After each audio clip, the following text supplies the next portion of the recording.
So good morning. I guess it's time to start over a year ago when we were sick with COVID. I had so many conversations with God. And they were like, what's my purpose? Like, what do you want me to do? Because what I'm doing right now is no longer fulfilling. And that doesn't mean as a nurse it wasn't fulfilling. Taking care of patients wasn't fulfilling. Or even doing the work that I was doing, which was a lot of desk work, wasn't fulfilling. But it wasn't my purpose anymore. So I started watching a lot of homesteading videos. And the reason that I did is because I had all this time on my hands and not a lot of energy, but I had a lot of big plans. So I thought, let me just start looking at this stuff and see what I should be doing different to achieve my goal for my house. I know that most people can see what's happening in our world. And we're not even going to get into that today. That's another day. But we will be doing it. And hopefully I'll be prepared to do some lives. I kept putting this off, and I kept getting this word, I want you to be a teacher. I want you to be a healer of people and still do the same things that you're doing, just under different contexts, with me as your boss. You can't deny that. So when I got well, of course I went back to work, and I was so unfulfilled. A lot of things happened during my illness at work that just really made me question the loyalty of the people that I worked with and the people who were writing my paychecks, I guess. Did they really care about me? No, they didn't. In fact, there were things that were said like, well, she's out doing this, or she's out feeding animals, so I'm guessing she feels pretty good. She can post on Facebook, she feels pretty good. Y'all, we were sick. And when I tell you we were sick, we were sick. We had things that we had to still do, which we were doing when we were going to work. We go to work all day, come home, take care of what we got. But just hearing people say those things and questioning not your health, but questioning your integrity. And I just was so turned off by that and by those people. And going back was super hard because of that. Because I realized that they didn't really care. What they cared about was productivity. Now, mind you, I worked. My first 2 weeks off, I worked from home every day, except for Sundays. Sundays were the only days that I didn't work, and it wasn't purposeful. There just wasn't anything going on. So while I was out sick, we had an outbreak at the building, which required me to open assessments, move people's insurance things, and just make sure that the day-to-day stuff was done. I did that. I attended morning meeting every morning on the phone. I didn't talk unless I had something to say or respond to someone who asked me a question, but I was there. And there was just these judging eyes. Well, I'm here doing all this work and you're at home. Well, I'm sick. I'm doing work too. I'm healing. And then I went back to work after 21 days. And then I was promptly taken off work for another 30 days by my physicians. So it was destined for me to walk away. It was going to happen. And that was a very defining moment for me to say, I've had enough of just being a slave to someone else's ideas. So, again, many conversations with God. Every morning I woke up in prayer. Every night I went to bed in prayer. Throughout the day I remained in prayer, thankful, grateful, looking at the blessings, looking at my family, watching what everybody was going through, and just asking, what is it that you want me to do? And I knew there was something. I knew he was telling me to do something. But figuring that out wasn't easy. So after 30 days, I went back to work. And every day, y'all, for the next almost year, 9 months at least that I worked, every day, he told me to walk away. Every day. And I said, God, I can't do it. Financially, I can't do it. We just mortgaged the house. I mean, we have animals to feed. I have life to live. And there was a series of events that God just opened up doors. And he said, now here's your moment. I've given you the opportunity. He just opens doors, y'all. And so all along, it was, how am I going to do this? Like, I know you want me to be a teacher, and I know you want me to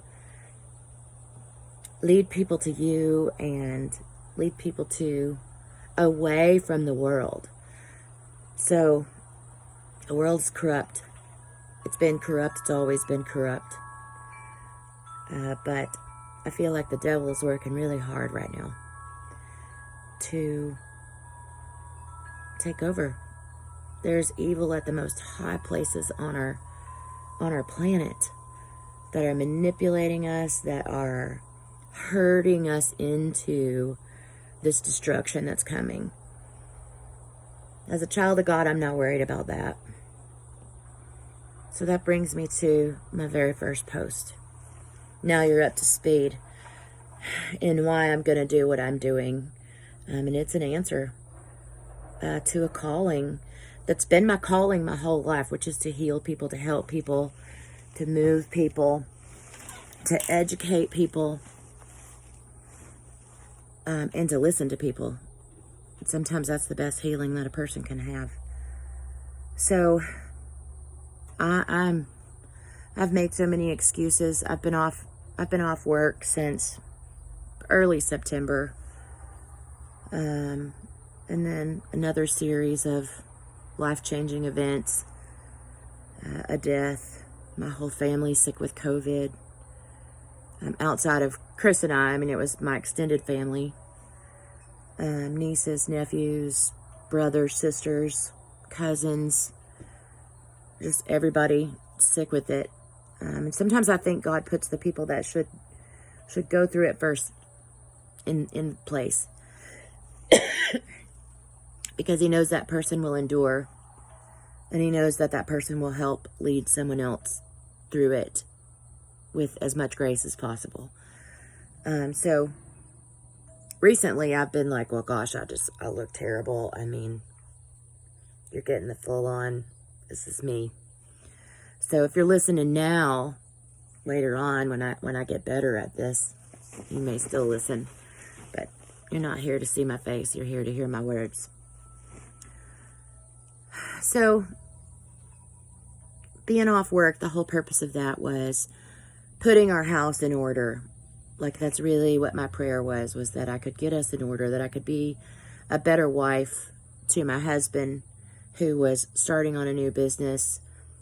I knew I couldn't keep up. I knew I couldn't work full time and keep up and take pressure off him at home. And I think as women, our job is to nurture. It's in our guts. It's in our being. Our DNA is to be a nurturer and a giver and a helper. That's what we were created for, was to be a helper. So my video is not going to be perfect. I'm not going to look perfect all the time. So don't even expect it. If you do, you can just go probably find someone else that can do that. But that's not going to be who I am. What I mean by taking care of my husband is just putting him in a position to be successful as the breadwinner of the family, while still maintaining what our ultimate goal is. And we've always agreed from early on that we would like to land on a piece of property and raise our own animals and raise our own food. This is a 30-year progress. I mean, this is 30 years of discussion and 30 years of planning and discussing, and finally just taking the plunge and doing it, and then realizing how hard it was to try to work 2 full-time jobs. And my kids are grown, but they still need me. My grandkids need me, and they don't typically call dad. They typically call me.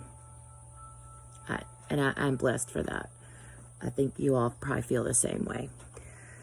But so I was always trying to rescue and help them and lift them and build them, and that'll be my job till the day that I die, is to make sure that they're good.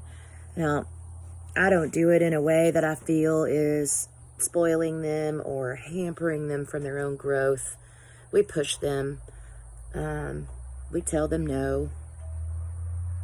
And they're just these great humans that we made.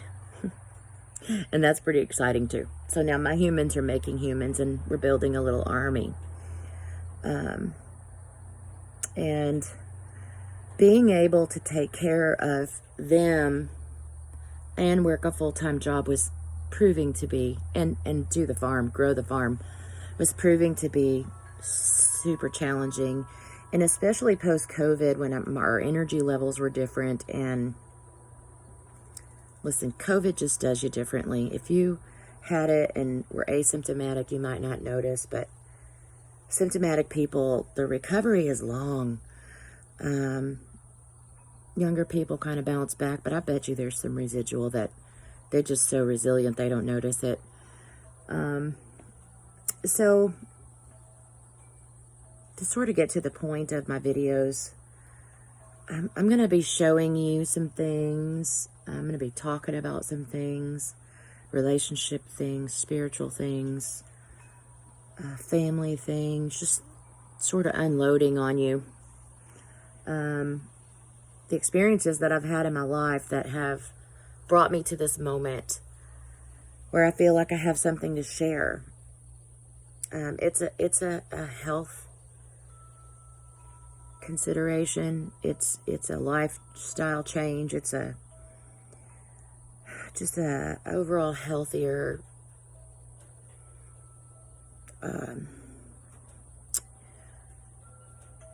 goal setting. You know, like I'm not saying I'm not an exerciser.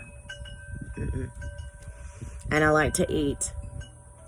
But realizing that we get so busy that we eat things that are not appropriate for us, and we keep putting that stuff into our body. And again, like the kids with COVID, young people, super resilient, it doesn't really affect you. But when you get up and you can say actually that you're, half a century old, your body needs some love. So you got to start watching what you put into it and counteracting what you've been putting into it. We're not as resilient as we used to be, although I think still very resilient. So my focus isn't going to be on weight loss. It's not going to be on exercise, but it is going to be on building a healthy lifestyle, because that's what's going to sustain us is our strength and our ability to adapt, because we are going to have to adapt. I don't know if everybody feels this way, and if you don't, that's okay. But what we know today and what we knew yesterday as the world is going away. I don't know to what extent, and I don't pretend to know. But what I think I know and what I see in our future is going to be learning how to deal with some hard stuff. Not having the conveniences that we have currently. And we're already seeing like food shortages, supplies, and shipping shortages, and supply chain breakage, and overregulation of government, and overstepping for sure of our leadership. And I know I'm going to have to be careful. People get canceled pretty easy. So moving forward, now you know that that's my purpose. That's my new ministry is to be a blessing to someone, whether it's through physically giving you something that you need that I can provide, or through spiritual healing, or understanding, or health tips that are easy to put in place. God, I'm going through some things too. I mean, I feel like coming home from work and then the series of things that changed in our life, that really was a delay in many ways, but I think everything has a purpose, and everything is still strength building for what's coming and what the real purpose is. So I thank you for just taking a moment to listen to what I have to say, and I hope that you'll continue to join me. I don't know how often I'll do videos, but I plan on doing them pretty frequently, to just engage with the community around me. And it may not be immediately here, but in our world, in our state, in our nation, in our old friendships and our new friendships, is just really be engaged as a group of people who can lean on each other and bring positive change to the individual. Not specific change, but positive. So rather than stocking up on things from the store, which I do recommend that you do. If you have not started stocking up, I recommend that you do it. I started last year, and it wasn't out of panic, y'all, or fear, and it's not out of panic or fear now. I'm not afraid. It's going to be what it's going to be, and I've endured some crazy mess in my life, and I will continue to endure whatever comes until Jesus comes back to get us. So, if you haven't started stocking up, then I suggest that you do that now. Just add $20 to your grocery budget and add some stuff. Of course, you can add convenience foods, you can add whatever, but I also suggest that we start learning some skills. If you can plant tomatoes in a pot, do that. Make that the one thing that you do. Just plant a tomato in a pot and love it and grow it and eat off of it. And if you don't like tomatoes, make it beans or peas or whatever it is that you want. Lettuce. Lettuce is super easy to grow in a container. So these are the things that we're going to be talking about. And I for one, am excited about it. And I might have just bored you all to tears and you're like, we're not going to listen. That's okay.